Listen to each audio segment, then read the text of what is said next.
We are a generation of men raised by women. Tyler Durden said this in Fight Club, and for a movie that is now old enough to drink, it's pretty profound that this line has been something that has stuck with men for many years now.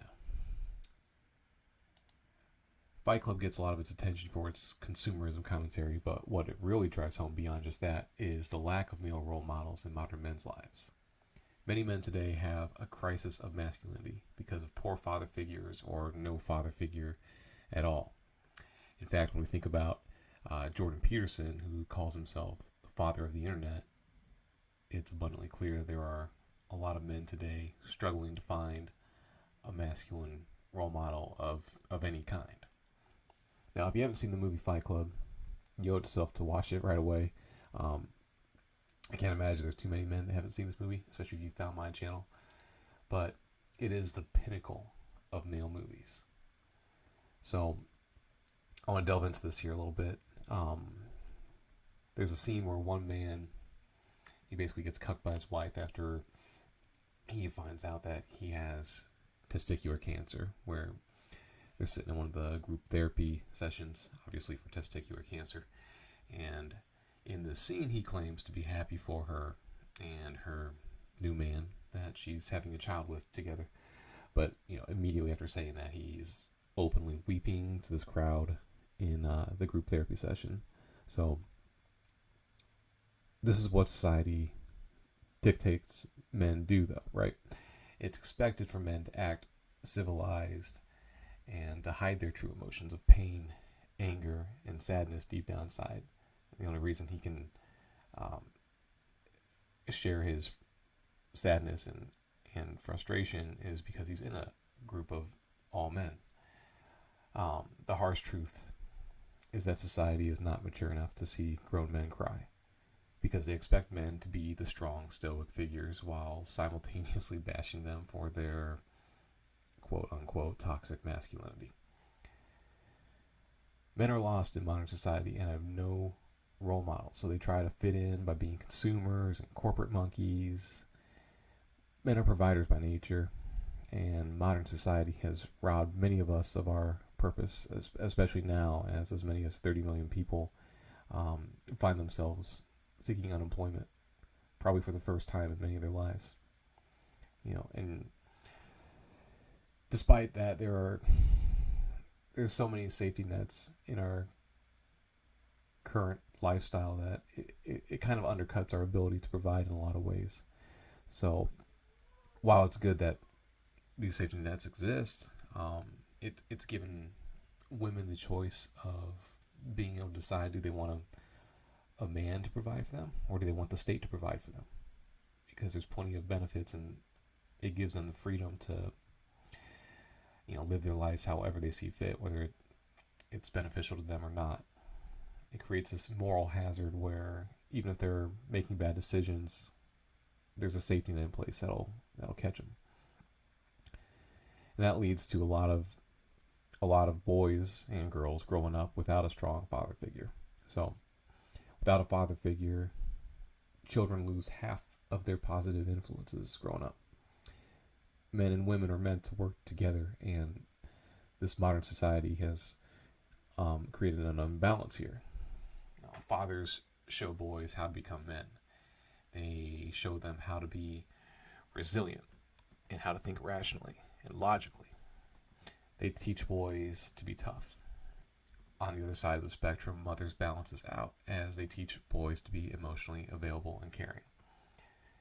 They teach boys to respect and care for others. The two work well in harmony, but the family court system is leaning too far towards mothers at this current point in time, and this produces a feminine society. A generation of men raised by women is a disaster for modern men, and women too. The effects are not immediately seen, so they don't always notice and seldom care, but this creates this perfect army of consumers, and corporations have a lot to gain from this feminized society. Consumerism is merely a side effect of the absentee father motif portrayed in this movie. As men used to not care much about stuff like the style, the clothes they wear, or fucking IKEA furniture until it became more common for boys to be raised by women. It is women who typically have been the consumer addicts, and this is why television and commercials cater to women at the expense of men. Think about like the Gillette commercial, for example, or the way that sitcoms portray men as the doofus. Something like 70% of consumer decisions are made by women. So economically, it makes sense, right? Now, why is the woman assertive and confident in every TV sitcom, while men are portrayed as inept and lazy losers? It's because of this. Because they make all these consumer purchase decisions. The advertisers know this. This isn't an assault on masculinity, but rather a pathetic attempt to appeal to women's emotions for corporate profit. It's pandering. Now, this website is about defining manliness in today's feminized society.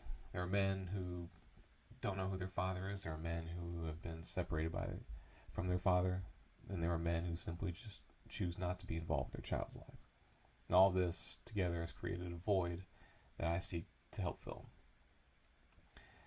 I was fortunate that I had a great father growing up, and he instilled more wisdom than I even realized at the time. But to this day, I still don't fully recognize everything, because there's so much a man can do for his kids over the course of 18 years if he's allowed to have an influence. Now, men have been emasculated chemically by poisons in our consumer products. Society has been castrated through the family court system. Our boys have been feminized by an unbalanced social structure. Growing up, when I failed, my mother was great at fixing my self-esteem and getting me motivated to keep trying. She provided that emotional support, whereas my father would fix the problem or help me to fix it myself. He would either tell me I needed to work harder on this issue or try a different approach, offering helpful advice and rational support. And together, this nuclear family provides the balance that young boys need. Men today are not strong because they lack a strong father figure.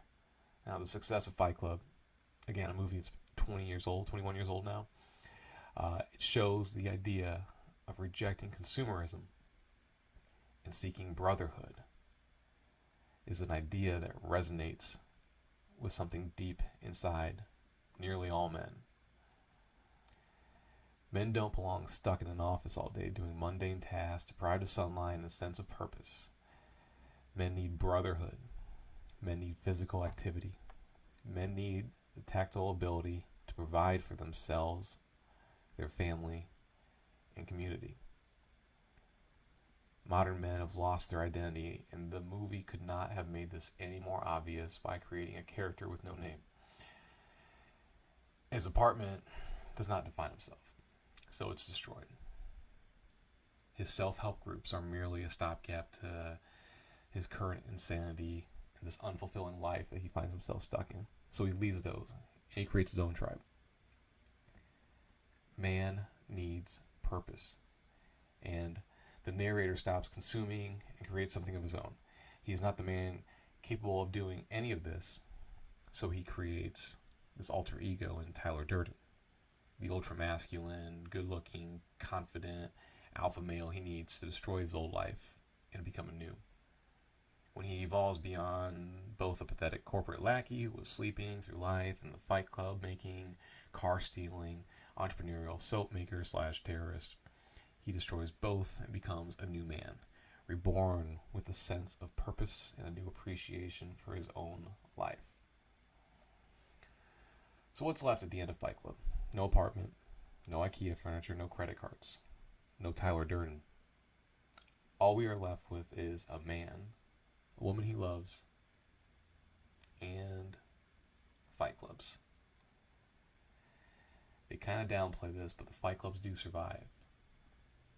They survive because modern man needs a sense of brotherhood, even if society thinks every male space should be invaded. Men need their own space where they can be with other men, and society despises the notion as they are all attacked. We've seen this with Gamergate on video games. We're seeing this with Star Wars right now, where all the traditional strong assertive men are being attacked and killed off. We've seen this with the Boy Scouts of America.